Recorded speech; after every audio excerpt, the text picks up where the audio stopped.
అబ్బో ఇక్కడ కేజీ చీరలు కొంటే అర కేజీ చీరలు ఫ్రీ అంట. మంగళ్య షాపింగ్ మాల్ కేజీల్లో సేల్, టన్నుల్లో ఆనందం. కాపు ఉద్యమ నేత ముద్రగడ పద్మనాభం మరణించిన తర్వాత హైదరాబాద్లో హాస్పిటల్ నుంచి నేరుగా ఆయన స్వగ్రామమైన కిర్లంపూడికి ఆయన ఇంటికి తరలించారు. ఆయన పార్థివ దేహాన్ని ప్రస్తుతానికి తెల్లవారుజామున 3 గంటలకే ముద్రగడ పద్మనాభం పార్థివ దేహాన్ని తరలిస్తారు ఇక్కడికి కిర్లంపూడికి అని చెప్పినప్పటికీ కాస్త ఆలస్యమైనప్పటికీ తెల్లవారుజామున అంటే అర్ధరాత్రి 2 గంటల నుంచే ఆయనకి సంబంధించిన అభిమానులు కానీ అనుచరులు కానీ లేదా ఆయనతో కలిసి పనిచేసిన వారు అలాగే ఆత్మీయులు అని తేడా లేకుండా అనేక మంది ఆయన ఇంటికి వచ్చారు. తెల్లవారుజామున 2 గంటల నుంచే ముద్రగడ పద్మనాభం చివరి చూపు కోసం చాలామంది ఇక్కడికి తరలివచ్చిన పరిస్థితి కనబడుతోంది.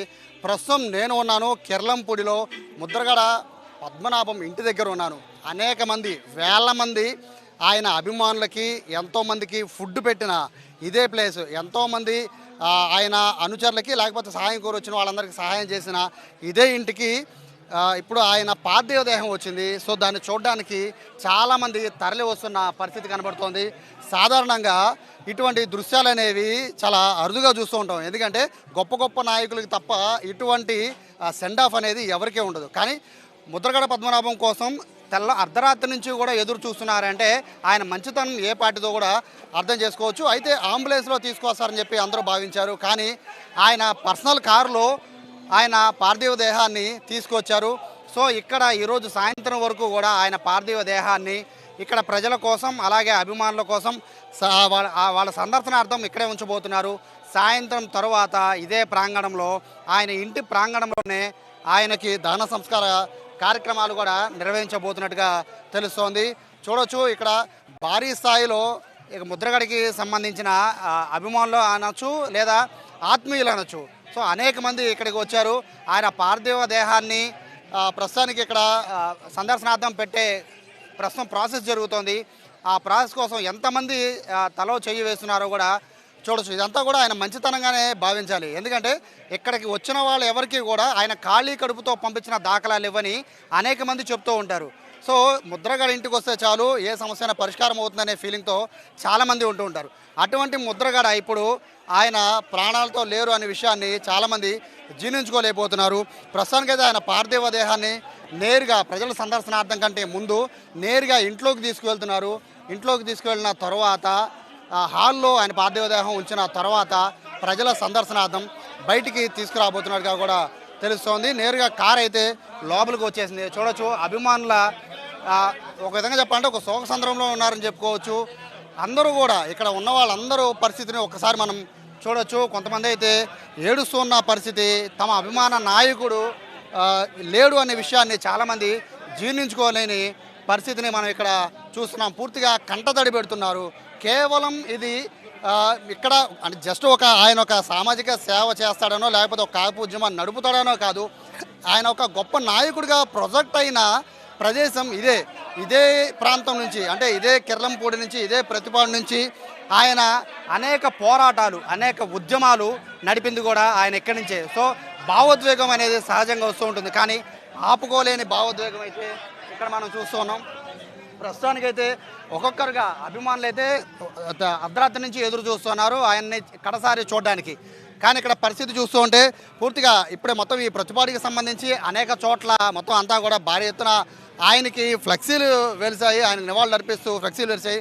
మరోవైపు పూర్తిగా అన్ని షాపులు కూడా స్వచ్ఛందంగా బంద్ కూడా పాటిస్తున్న పరిస్థితిని కూడా మనం చూస్తున్నాం. నిజంగా చాలా బాధాకరం. ఇటువంటి నాయకుడు కోల్పోవడం అనేది నిజంగా ఇది కేవలం కాపులకనే కాకుండా ఒక నిస్వార్థమైన నాయకుడిని కోల్పోవడం అనేది నిజంగా ఆంధ్రప్రదేశ్కి సంబంధించిన ప్రజలు కూడా ఇది ఒక తీరని లోటుగానే భావించాలి. ప్రస్తుతానికైతే అన్ని ఏర్పాట్లు అనేవి దగ్గరుండి ఆయనకు సంబంధించిన ఆత్మీయులు అయితే దగ్గరుండి అన్ని కార్యక్రమాలు చూస్తున్నారు. నేరుగా వాళ్ళ అబ్బాయే ఇక్కడికి వచ్చారు. సో ప్రస్తుతం చూస్తున్నాం పార్థివ దేహాన్ని అయితే ప్రస్తుతానికి ఇంట్లోకి తీసుకెళ్లారు. అక్కడి నుంచి నేరుగా ఇప్పుడు మనం చూస్తున్న ఈ ప్లేస్కి తీసుకురాబోతున్న పరిస్థితి చూస్తున్నాం. సో ముద్రగడ పద్మనాభం అనేది ఆయన ఒక బ్రాండ్గా మారడానికి కూడా ప్రధాన కారణం కేవలం కాపు ఉద్యమం మాత్రమే కాదు, ఆయన ప్రజల కోసం, అంటే ఆయన నమ్మిన ప్రజల కోసం ఆయన ఎంత దూరం అయినా వెళ్తారు అనేది ఇక్కడ ఎవరిని అడిగినా కూడా చెప్తారు. సో అటువంటి ఆయన పేరు సంపాదించారు అంటే అది నిజంగా మామూలు విషయం కాదు. అతి కొంతమందికి మాత్రమే, ఆంధ్రప్రదేశ్లో అతి కొద్ది మందికి మాత్రమే అటువంటి పేరు వచ్చింది. ఎంత దూరమైనా వెళ్తారు, అవసరమైతే ఆయన జేబులో రాజీనామా లెటర్ పెట్టుకుంటారు తమ వాళ్ళకి అన్యాయం జరిగితే అనేది అంత పేరు వచ్చింది. నిజంగా చాలా బాధాకరమైన విషయంగానే దీన్ని భావించాలి. సార్ ఏంటి, ఎలా ఉండేవారు ముద్రగడ పద్మనాభం గారు ఇక్కడ ఉన్న ప్రజలతో? పద్మనాభం గారితో మాకు దగ్గర నాకు 73, ఆయనకి 73. చిన్నప్పటి నుంచి ఆయనతో నేను బాల్యమిత్రుని, స్నేహితుడిని. ఆయన రాజకీయంగా అడుగు పెట్టిన తర్వాత స్ట్రైట్ ఫార్వర్డ్ మనిషి. ఆయన నీతిగా నిజాయితీగా ఉండాలనే దృష్టి ఉన్న మనిషి. ఒక పార్టీలో ఉన్నాడు అంటే ఆయన మళ్ళీ ఇంకో ఏమైనా మారాలనుకుంటే 5 సంవత్సరాలు పూర్తి చేసి అన్ని క్లియర్ చేసి బయటకు వచ్చేవాడు తప్ప మధ్యలో వెళ్ళిపోవడం, మధ్యలో రావడం అనేది ఆయన చరిత్రలో లేదు. ఆయన బీద ప్రతాపమని బీదలకి, వెనకబడిన వర్గాలకి బాగా చేసేవాడు. ఆయన చేసిన పదవి చాలా న్యాయం చేసేవాడు. ఆయన ఫస్ట్లో ఏ మంత్రి పదవి చేసినా ఉమ్మడి రాష్ట్రాల్లో 2 రాష్ట్రాలకి మంత్రి పదవి చేశాడు. 2 రాష్ట్రాల్లో 4 పోర్టుఫోలియోలు చేశాడు. 2 రాష్ట్రాలు కలిసినప్పుడు ఎంపీ చేశాడు. ఆయన 2 రాష్ట్రాలకు ఉన్నతమైన పదవులు చేసి, ఉన్నతమైన కార్యక్రమాలు చేసి, ఎంతో డెవలప్మెంట్ చేసి, నీతిగా నిజాయితీగా ఇప్పటివరకు వెళ్ళాడు. మేము కిల్లంపూడిలో ఆయన అనుసరులుగా ఒక 50-100 మంది ఉంటాం. ఆయన చెత్త చచ్చిపోయి బతికిపోయి మనుషులు. మేము నిస్వార్థంగా తిరిగాం, ఆయన నిస్వార్థపరుడు. ఈ రోజు నీ సంఘటన జరిగిందంటే చాలా ఆయనకి రావాల్సింది నీరసం కాదు, ఆయనకి జరగవలసింది కాదు. ఇది మాకు దురదృష్టం అని మేము భావిస్తున్నాం. యాక్చువల్గా ఈ రోజుల్లో చాలా మంది ఇళ్ళకి వెళ్ళి భోజనాలు పెడుతున్నారు, కానీ ఆయన ఆ రోజుల్లోనే వచ్చిన వాళ్ళందరికీ భోజనాలు పెట్టేవారు. 1978, 79 ఆ టైంలో ఎక్కడే ములిగిపోయినా అప్పుడు కూడా వంటలు చేసి సీమూసులు ఒకటి ఇట దీవిల్లో ఒకసారి ఉప్పెన వచ్చింది. ములిగిపోయినప్పుడు రాత్రి మీద ట్రాక్టర్లతో భోజనాలు పెట్టుకెళ్ళడం. పూర్వం నాన్నగారి దగ్గర నుంచి, ఈయన దగ్గర నుంచి పెద్దపాలెం, లంపలావ, ఉత్తరకించి కరువులు వచ్చి ములిగిపోతే, తుఫాన్లు వచ్చిపోతే వెంటనే భోజనాలు పెట్టి ట్రాక్టర్ల మీద తెల్లవారులు భోజనాలు పెట్టి అందరినీ తినిపించడం ఆయనకి సరదా. 10 మందికి భోజనాలు పెట్టడం తప్ప 10 మంది అరించడం అనే సమస్య లేదు. మా ఊరికి, మా గ్రామానికి, మన జిల్లాకి, మన రాష్ట్రానికి కూడా అటువంటి నాయకుడు పోవడం చాలా పెద్ద తీరం లోటు. నీతిని నిద్ర లేవని నిజాయితీ పడిన మనిషి ఆయన. అంత దాని మీద ఎలా స్పందించాలో కూడా మేమే చెప్పలేకపోతున్నాం ఈ రోజుకి. అటువంటి నాయకుడు మళ్ళీ పుట్టబోడు కూడా. ఎలా ఉండారండి ఈ ఊరి జనాలంటే ఆయన చాలా ఇష్టం, ఎందుకంటే ఎక్కడైనా దారి పొడుగుతా కూడా. నేను ముద్రగడవారికి అనిసారిని. ముద్రగడవారి అంటే ప్రేమ అనిసారిని నేను. మేము ఎస్సీ కుటుంబం 200-400 కుటుంబం ఉంది. ఆయన అడుగులో జాలలో నడిచి ప్రయాణం చేసి ఆయన ఎక్కడికి వెళ్ళమంటే అక్కడికి వెళ్ళడం, రావడం, పోవడం కూడా నడుము కొట్టుకుని బిక్కొట్టుకుని ఆయన ముందు నెట్టి వెనకాల 10,000-20,000 జనం పరిగెట్టకు వచ్చింది. అంత అలాంటి నాయకుడు మనకి ఈ టైంలో 70 అంటే మాకు చాలా లోకు అమాయకపు డాక్టర్లు మోసం చేశారు, నాయకులు మోసం చేశారు. ఈ తరలో చచ్చిపోకూడదు. అయినా వారం 15-20 రోజులు హైదరాబాద్లో పెట్టడం కూడా తప్పు వాళ్ళది. అది హైదరాబాద్లో తీసుకెళ్ళడం తప్పు. మా ఇంటికాడ ఉంటే బతుకుని ఆయన. అలాంటి నేను ఎస్ఐల అబ్బాయిని నేను ఓజీలో ఎలక్షన్ పెట్టించి ఎంపీపీ చేయించాడు ఆయన. నేను పొలం మీద తిరుగుతాను. నేను పొలం మీద తిరిగి అదేవుదు ఏ పని చేస్తావు, నేను సరదాగా ఉంది బాబు ఎంపీటీసీ పెడతాను అన్నాను. వద్దు నేను పెట్టానంటారే ఉన్నవాళ్ళు అవి కుదరదు. బెబిల్ని మానేన మాత్రం ఎంపీటీ పెడతాను. పెట్టించి గెలిపించుకొని ఏమేములు కాపులతో దెబ్బలాడి నన్ను మండపెట్టి ఎంపీటీసీలోని మండపెట్టి చేయించాడంటే అలా నాయకుడు మన జిల్లాలో లేడు, రాష్ట్రంలో లేడు.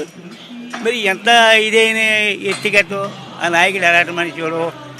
ఈ తూర్పుగోదావరి జిల్లా కాదు, పశ్చిమ గోదావరి కాదు, ఏ గోదావరిలోకి వెళ్ళినా ఆయనకున్న ధీమం అంటే గౌరవం ఎవరికి కూడా లేదు. మరి మా దరిద్రత్వం మంచిది కాక మా ప్రాణాలు పోయేప్పుడు అలా సరిపోయేప్పుడు ఆయన ఒక నిర్ణయం తీసుకున్నాడంటే ఇంక ముల్లోకాలు లేకపోయినా వెనకడిగేయడం అనే సమస్య లేదండి. అంత స్టెబరంగా ఉండిపోయాడు. మంచమని, చెడ్డమని, కలిసి రాని, నష్టపోని. అలాగే ఆయన నిర్ణయాలన్నీ అలాగే తీసుకుని ఆయన ఉద్యమాలన్నీ అలాగే ముందడుగు వెనకడుగు లేకుండా అన్ని ఉద్యమాల్లోనూ సక్సెస్ అయ్యాడండి. ఇది ఫెయిల్ అయ్యిందనేది ఇది ఈ రోజుకి లేదు.